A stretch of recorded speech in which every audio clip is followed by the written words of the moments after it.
Friends, मैं सुनीता अग्रवाल। मेरे channel पे आप सभी का बहुत बहुत स्वागत है। तो आज हम बनाएंगे बहुत ही ज्यादा टेस्टी रेसिपी। तो चलिए बनाना शुरू करते हैं। आज मैं आपको कच्ची कैरी की खट्टी मीठी चटपटी चटनी बनाना बताती हूँ, कैसे बनाई जाती है। आप इस चटनी को एक बार बना करके महीनों रख के भी खा सकते हैं। तो चलिए बनाना शुरू करते हैं। कच्ची कैरी की चटनी बनाने के लिए ये हमने 300 ग्राम कच्ची कैरी ली है। अब हम सबसे पहले इनको छील लेते हैं। तो इसमें से हम एक कैरी ले लेते हैं। हमें इस तरीके से कैरी को छीलना है। हमने इस कैरी को काटने से पहले अच्छे से धो करके पोंछ लिया था।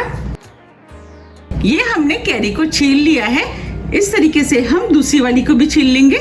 ये हमने दोनों कैरियों को छील के तैयार कर लिया है। अब हम इसके छोटे छोटे पीस कर लेते हैं। तो अब हम कैरी को इस तरीके से काटेंगे।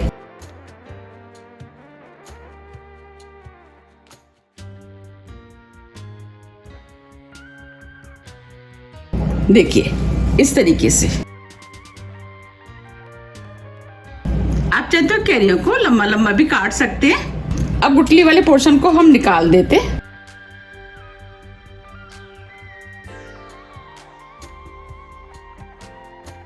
अभी ये कैरियां कच्ची है, इसीलिए इसकी गुठली भी कच्ची है और इसे हम काट लेते हैं।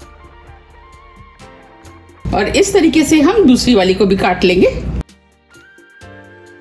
ये हमने दोनों कैरियों को काट लिया है। तो चलिए चटनी बनाना शुरू करते हैं। चटनी बनाने के लिए 2 टेबल स्पून ऑयल हम इस पैन में डाल देते हैं। ऑयल को गर्म होने देते हैं। ऑयल गर्म हो गया है। अब इसके अंदर 1/4 टीस्पून राई डाल देते हैं, 1/4 टीस्पून जीरा, आधी टीस्पून सौंफ, 1/4 टीस्पून मेथी दाना, 1/4 टीस्पून कलौंजी, 1 चुटकी हींग, इससे फ्लेवर अच्छा आता है। अब सभी चीजों को कुछ सेकंड के लिए भून लेते हैं। अब ये सभी चीजें भुन गई हैं। ये जो हमने कच्ची कैरी काटी थी वो हम इसके अंदर डाल देते। कैरियों को मिक्स कर देते। अब कच्ची कैरी भी मसाले में अच्छे से मिक्स हो गई है। अब इसके अंदर 1/4 कप पानी डाल देते। पानी को मिक्स कर देते। अब कैरियों को ढक देते हैं और 3 से 4 मिनट के लिए मीडियम फ्लेम पे इन्हें सॉफ्ट होने देते हैं। 5 मिनट करीब हो गए। अब ये कैरी अभी सॉफ्ट हो गई है। अब मैं आपको दिखा भी देती हूँ। देखिए हम कैरियों को दबा रहे हैं तो ये इजीली दब रही है। इसका मतलब ये सॉफ्ट हो गई है। हम कैरी की मीठी चटनी बना रहे हैं तो उसके लिए ये हमने 150 ग्राम गुड़ लिया है, जिसे छोटी पीस में काट लिया है। उसे हम इसके अंदर डाल देते। 100 ग्राम चीनी। आप चाहें तो सिर्फ चीनी से या आप गुड़ से भी बना सकते हैं। अब सभी चीज़ों को मिक्स कर देते हैं। मीठा आप अपने टेस्ट के अनुसार थोड़ा सा कम या ज़्यादा भी कर सकते हैं, लेकिन मेरे हिसाब से इसमें मीठा बिल्कुल ठीक है, क्योंकि हमारी कैरियाँ थोड़ी सी खट्टी हैं। अगर आपकी कैरियाँ थोड़ी सी मीठी हैं तो आप मीठा थोड़ा सा कम कर सकते हैं। आप देख पा रहे हैं ये गुड़ और चीनी भी मेल्ट होना शुरू हो गई हैं। अब हम इसके अंदर मसाले डालेंगे। मसाले में ये हमने आधी टीस्पून कश्मीरी लाल मिर्च लिए, इससे कलर अच्छा आएगा। और ये मिर्चें तीखी कम होती है, आप चाहे तो तीखी वाली मिर्चों का भी इस्तेमाल कर सकते हैं। 1/4 टीस्पून हल्दी पाउडर, 1/4 टीस्पून गरम मसाला।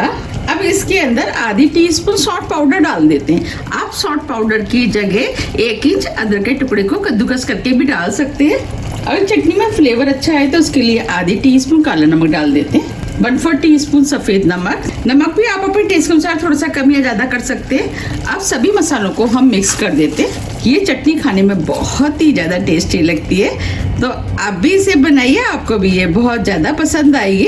अब इस चटनी को हम 2 से 3 मिनट करीब और पका लेते हैं। 3 मिनट करीब हो गए। अब ये चटनी भी बनके तैयार हो गई है। हमने जो गुड़ डाला था वो भी अच्छे से मेल्ट हो गया है।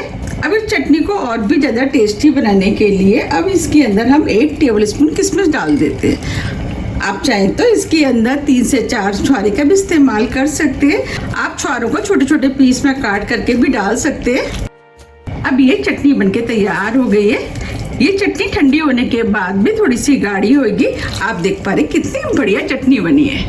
अब हम फ्लेम को ऑफ कर देते और चटनी को हल्का ठंडा होने देते। अब अब ये चटनी भी ठंडी हो गई है, गाढ़ी हो गई है। अब हम इसे सर्व कर लेते हैं। देखिए कितनी बढ़िया खट्टी मीठी चटपटी कच्ची कैरी की चटनी बनके तैयार हुई है। आप इसे पूड़ी, पराठे, चपाती, चावल, आप किसी के साथ भी खा सकते हैं। ये सभी के साथ खाने में टेस्टी लगती है और आप चाहे तो बच्चों के लंच बॉक्स में भी इसे रख सकते हैं। बच्चों को तो ये बहुत ही ज़्यादा पसंद आती है। आप चाहे तो इस चटनी को ब्रेड के ऊपर जैम की तरह लगा के भी खा सकते हैं और ये ब्रेड के साथ भी खाने में बहुत ही ज़्यादा टेस्टी लगती है। आप इस चटनी को किसी भी एयर टाइट बोतल में भर करके फ्रीज में रख लें और जब भी आपको खानी है आप खा सकते हैं और ये चटनी ख़राब नहीं होती है और महीनों चल जाती है। तो आप मुझे कमेंट्स करके बताइए कि किस किस को मेरी रेसिपी ये पसंद आ रही है। मैंने कच्ची कैरी की काफ़ी तरह की रेसिपी अपने चैनल पर डाली हुई है, उन्हें काफ़ी पसंद भी किया गया है। आप चाहे तो मेरे चैनल पर जाके उन सभी रेसिपियों को देख सकते हैं। अब मैं आपको पास से भी दिखा देती हूँ। देखिए कितनी बढ़िया चटनी बनके तैयार हुई है। अगर आपको मेरी कच्ची कैरी की चटनी थोड़ी भी पसंद आती है तो रेसिपी को लाइक कीजिए, चैनल को सब्सक्राइब कीजिए और ज़्यादा से ज़्यादा शेयर कीजिए। अब हम फिर मिलते हैं इसी तरह की टेस्टी रेसिपी के साथ। जब तक के लिए नमस्कार।